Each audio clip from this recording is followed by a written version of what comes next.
Hey everyone, Mr. Fransky here again. I'm going to talk about L'Hopital's rule today. This is probably one of the coolest and most useful limit evaluation tools that we have in our toolbox for evaluating limits. And the way that it's proven is kind of elegant and cool. So I'm going to go through the proof. It's not something you need to know, but the examples at the end. This is actually a pretty simple thing to use in its most simple form. When we get into 8.2b with more indeterminate forms, it gets a little bit more complicated. But let's jump in and see what we got going on. So first, we're going to start by doing some limits that we haven't done for a while, right? We haven't really done limits since chapter 2. But see if you remember some of these. You might want to pause the video and try them on your own. All right, let's see what we got going on. This one is one that we talked about a lot. We looked at a graph of sine x over x. It kind of looked like this, right? And it met up here at 1. So as x approaches 0, sine x over x is equal to 1. Get very close. Remember, limits only care about what happens near the value, not at it, right? This would be undefined at 0. The next one, we got x going to 2, so we got root 2 minus root 2 over 2 minus 2. That's a 0 over 0 situation. So you got two choices here. You could multiply by the conjugate, root x plus root 2 over root x plus root 2. That's probably how I'll do it.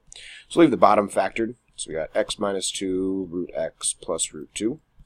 On the top, when you multiply here, the x's give me just an x. The outside and inside terms will cancel. It's the point of multiplying by a conjugate. Then I have minus 2. So those cancel. So that's 1 on the top. Now if we plug 2 in, we have root 2 plus root 2. This is 1 over 2 root 2. I'm probably going to leave that alone. Okay. I guess you could rationalize that. You would have root 2 over 4. Right, because you multiply the top and bottom by root 2. That'd be fine. Next one. So hopefully we are now conditioned that when you see this, you are not doing a limit, right? This is a derivative. This is asking for the derivative of tan inverse x, evaluated at the point x equals 3, right? Because we're using 3 plus 8 plus a little bit. We're trying to find the slope at 3. So this is 1 over x squared plus 1, evaluated at x equals 3, which is 1/10. There you go. Last one, I think this one we just plug in 2, it works. 2 squared is 4 over 1. That's 4. Okay, now this one is actually more important than you might think. Do not lose the simple. What happens often when we teach L'Hopital's rule is people try to use it all the time, but always try plugging it in first. So the first method of defense here should always be try to plug it in. Always plug it in first. Okay, and we're going to emphasize that a lot later too. So let's take a look at the general problem we have with limits. The general problem is that you have the limit as x approaches some a value of f of a over g of a. And what do we generally get with this where we have to do more work? We generally get 0 over 0. So we generally get that f of a is equal to g of a is equal to 0. If it's not, then we can just use some other limit method to be able to figure it out, right? If they're both numbers, then you're done, right? Because it's just like maybe 1/2 or something, then you're done. If you get 0 on the bottom, then you're approaching either positive or negative infinity. You might have to think about it a little bit, but it's not too bad, right? So the problem is when we have this f of a and g, they both equal to 0. So that's when we have the hardest type of limit here. And what we're going to do is we're going to prove this kind of graphically. I'll have proofs that are graphical. Okay, so let's take a look at this. I'm going to kind of create two functions, f of x and g of x, and I'm going to have them cross right at 0. Okay, so I'm going to call this guy down here f of x, and this guy right up here g of x. I'm going to call this value right here a. So f of a and g of a are both equal to 0, right? Because when you plug in a for x, both of them are at the x-axis, which means the y-coordinate is 0. So what I'm going to do is I'm going to pick a point. Oops. This thing has a life of its own. Pick a point a little bit further along for both of these. Okay, and I'm going to actually use a different color for this. So I'm going to grab, let's do red. Why not? Okay, so I'm going to create some secant lines here that go through A and also go through this point right here. Okay, so this guy, I guess, something like that. Okay. So we have these secant lines that I'm making, and I want to calculate the slope of each one. So this one up here I'm going to call mg. Okay, and we're going to call this point right here x. So the slope of g, so the coordinates here, let's think about the coordinates. The coordinates here are going to be x comma g of x. Coordinates here are a0 for both of them, right? And down here we have x comma f of x. So I'm going to calculate the slope for each one of these. So the slope, according to for the g line, call that mg, is going to be change in y over change in x. So it's going to be g of x minus g of 0 divided by x minus 0. And the slope for f, f is going to be f of x minus f of 0, excuse me. What am I doing here? G of x minus 0 over x minus 0, right? Because the y-coordinate at a is 0. And that should be x minus a. I'm not doing anything right. Goodness. Okay, so we have f of x minus 0 over x minus a. Okay. Now I'm going to write these a little bit weird because I really want to drive a point home. So I'm going to write this as g of x minus g of a divided by x minus a. And this guy I'm going to write as f of x minus f of a divided by x minus a. Okay, and we know g of a and f of a are both 0, right? That's the whole point, that they're crossing at that point. But we're going to use these slopes to be able to prove a point, so I'm going to be able to write them that way. Okay, so again, this is, of course, a proof hat proof. You do not need to know how to do this, so it's not the end of the world if you're not following along. But it's kind of an interesting thing.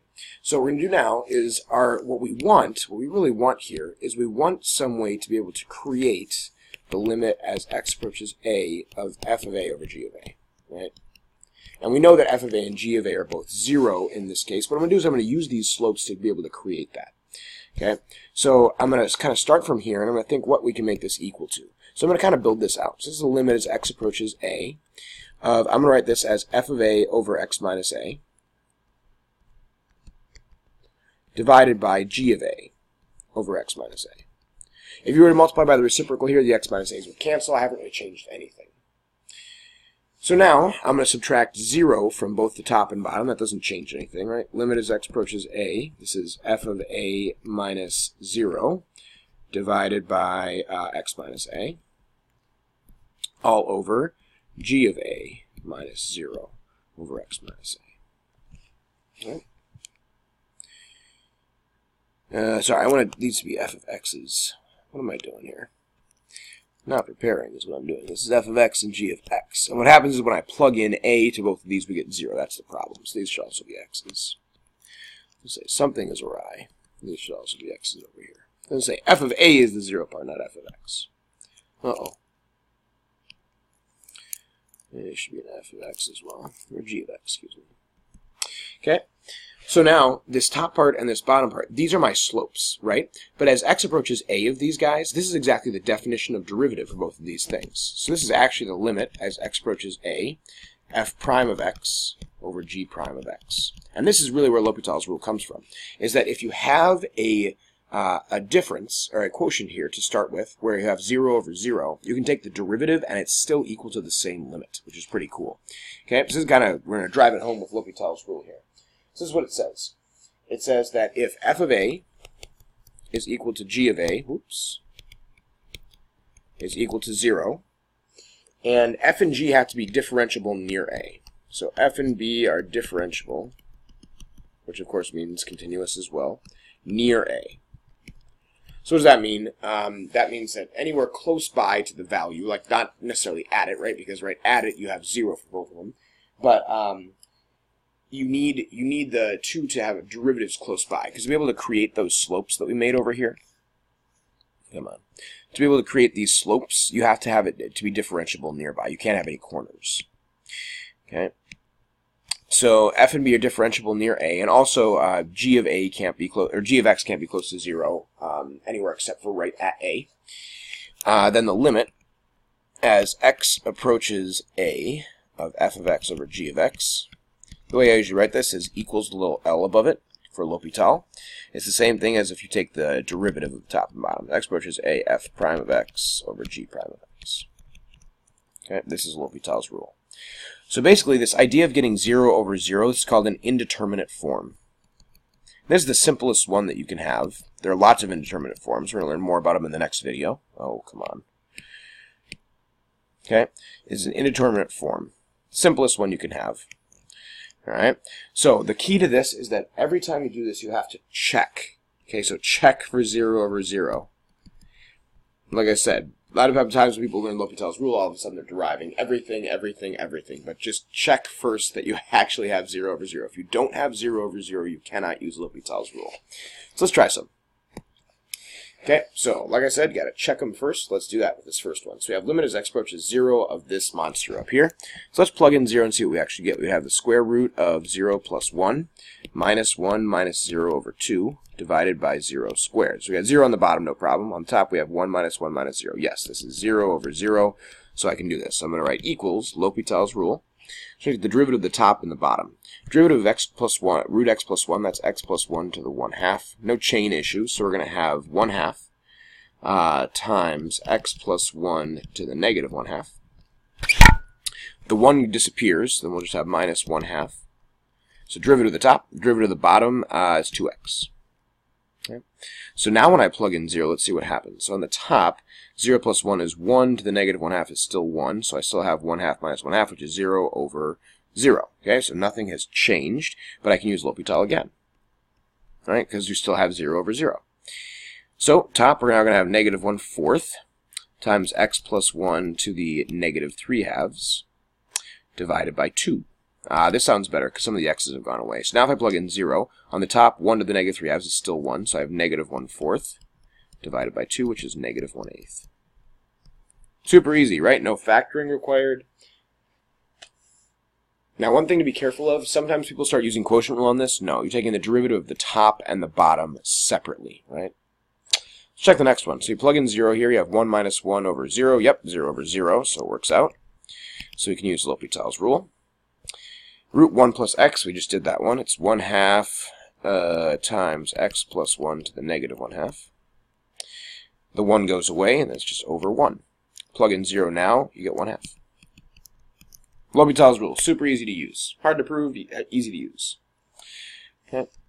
So now how about that sine x over x, right? This limit as x approaches 0 of sine x over x. We know it's 1, but it was a big pain when we first did this, right? But if you plug in 0, you get the indeterminate form, 0 over 0, it works out. So use L'Hopital, cosine x over 1, plug in 0, cosine x is 1.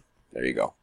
So now people always ask, why couldn't we have learned this before? Well, because we used limits to define derivatives, right? So we couldn't have used derivatives before we understood how limits define derivatives. So we really couldn't do this until we got to this point.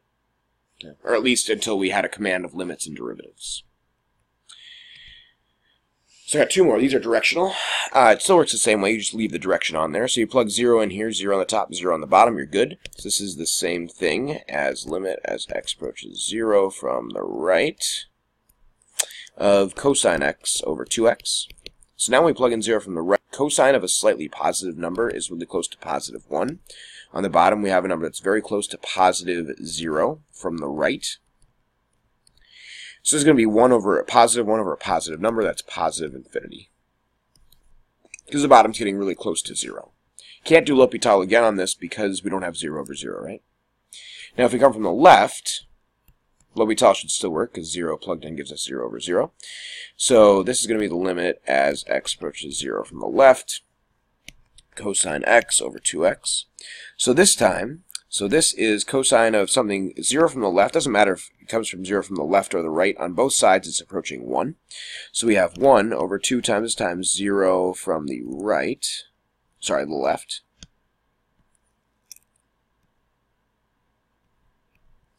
Okay, so this time we have a negative number on the bottom, so it's going to approach a negative infinity. There we go. Cool. That might be it. Yep, and that's all I've got for L'Hopital's rule. Just always remember, plug in the value. If you get 0 over 0, you can use L'Hopital. If you don't, you have to do something else. But generally at that point, you have a number and you're done. I love you guys. That's why I'm here. Hopefully you enjoyed L'Hopital's rule. Have a great day.